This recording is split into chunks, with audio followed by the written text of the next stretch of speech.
Hello and welcome to our channel. In this tutorial, you will learn how to automatically backup iPhone photos using iCloud.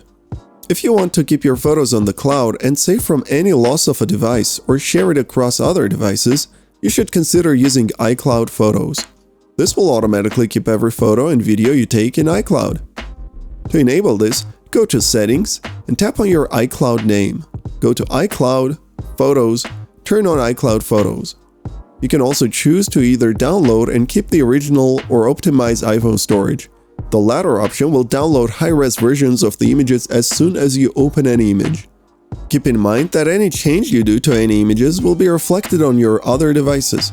For instance, deleting photos will remove it across the devices, and editing images will make the edit to every other device as well. Do you use any paid plan for iCloud? If you liked this video, don't forget to give it a thumbs up and subscribe to our channel. And make sure to press the bell button to be the first to know about our new videos.